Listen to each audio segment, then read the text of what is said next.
Hemen Bakü'ye çevirelim kameralarımızı. Fatih Avanos bizi bekliyor Bakü'de. Ondan alacağız ayrıntıları. Yanında da kıymetli bir konu var. Fatih Avanos'un söz sizde Fatih.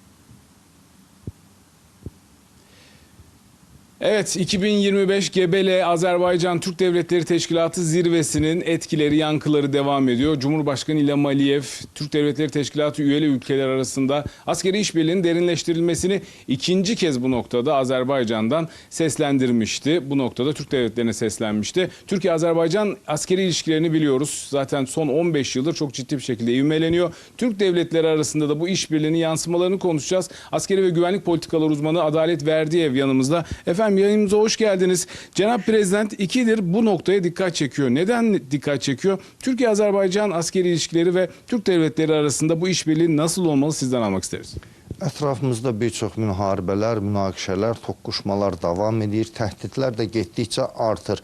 Həm sağımızda, həm solumuzda müharibələr var. Türk dünyasını bu təhdidlərdən kənarda tutmaq üçün işbirliyinin daha da dərinləşdirilməsinə ehtiyac var. Zaten Türkiyə ilə Azərbaycan artıq həm Şuşa bəyannaməsi ilə, həm digər imzalanan anlaşma, memorandumu və digər sənədlərlə bu işbirliyinin necə inkişaf etdirilməli olmalı olduğunu bir ortaya qoyduğu bir yol xəritəsi var. Bu yol xəritəsindən irəli keçərək Cənab Prezidentlə baş verən proseslərdə Türk dünyasının təhlükəsizliyini təmin etmək məqsədi ilə gələcəkdə bizə qarşı olan fəaliyyətləri yayındırmaq, bizdən çəkindirmə bir vasitəsi olaraq bu təlimlərin keçirilməsini mümkün hesab edir. Belə bir təklif də səslənib. Onun keçirilməsi üçün də yer Azərbaycanın azad olunan ərazilərindən biri olan Ağdərə rayonunda böyük bir infrastruktur da artıq qurulmuşdu. Onun açılışında Cənab Prezident həyata keçirib və paralel olaraq da o infrastruktur daha da genişləndirilir. Bildiyiniz kimi Azərbaycan və Türkiyənin son illər ərzində bir çox döyüş əməliyyatlarında, müharibələrdə böyük bir təcrübəsi var. Digər tərəfdən Türkiyə silahları artıq dünyanın bugün ən üstün imkanlarına malikdir ki, onların vasitəsi, onların alınması üçün bir çox ölkələr artıq növbədə gözləyir. Digər tərəfdən Azərbaycan ilə müdafiə sənayesində Türkiyənin ilk dünyanın 100 şirkəti sırasına girən şirkətlər artıq Azərbaycanda birgə müəssisələr qururlar. Böyük yatırımlar ediblər. 1 milyarda qədər bir yatırım var.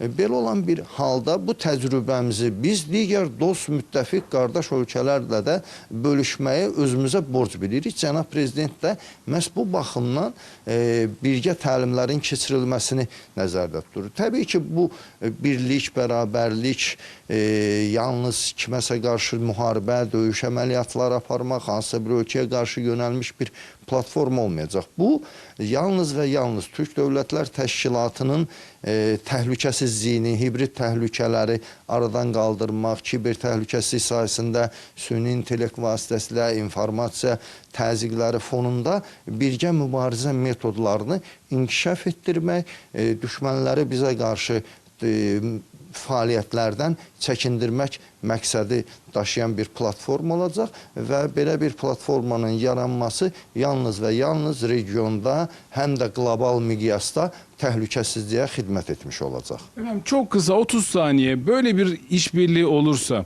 300 milyona yakın 200 milyonun üzerinde bir nüfus, bir ehali ve 1 trilyon dolarlık bir ticaret hacmi olan bu ülkeler bir araya kardeşler bir araya gelirse nasıl bir ekosistem kurulabilir askeri olarak?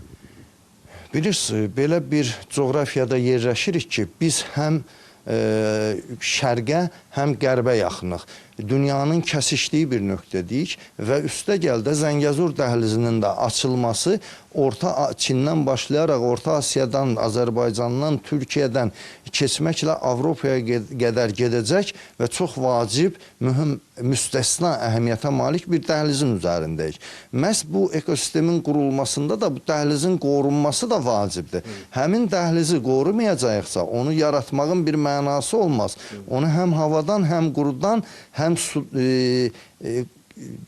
belə deyək, sudan qorumaq lazımdır. Yəni, bütün ərazilərdən, dənizdə, suda, havada elə bir əlimizdə sistemlər olmalıdır ki, ortaq fəaliyyətlərimiz razılaşdırılmalıdır. Kim, harada, nəyi və necə təmin edəcək. Biz Türkiyə ilə Azərbaycan arasında hava məkanının qorunması üçün bir hakim sistemini tətbiq etdik. Bu barədə sizinlə danışmışdıq. İndi o hakim sistemini Türkiyənin bu qədər müdafiə sənayesi inkişaf edirsə, bu qədər güclü zenit raket kompleksləri, hava hücumundan müdafiə vasitələri yaranırsa, çelik qübbə deyilən bir sistem Türkiyədə var isə, bu niyə həmin dəhliz boyunca Orta Asiyaya yayılmasın? Doğru. Buna görə də bu çox kompleks bir tədbirdir. Yalnız bunun hərbi komponent kimi baxmaq olmaz. Burada kompleks tədbirlər görüləcək. Bu Türk dünyasının inkişaf əsrindəyik. 21-ci əsr Türk əsridir. Bunu rəhbərlərimiz də dəfələrlə vurğulayıb. Əgər Türk əsridirsə, deməli bu həm hərbi sahəni, həm iqtisadi sahəni, diplomatik, siyasi və digər sahələrdə əhatə etməlidir. Efendim çok teşekkür ediyorum. 21. yüzyıl Türk asrı ve Türk asrı olacaksa askeri sahada diğer sahalarda olduğu gibi bu işbirliği geliştirilmeli diyor Adalet Verdiyev. Dediğimiz gibi dünyanın can damarı, hem ticaretin, lojistiğin, doğal kaynakların geçtiği bir bölge ise tabii ki askeri işbirliği de şart diyoruz. Bakü'de son notlar bu şekilde, sözü yeniden size bırakıyoruz. Fatih Avanos'a kıymetli konuğuna teşekkür ediyoruz sevgili seyirciler.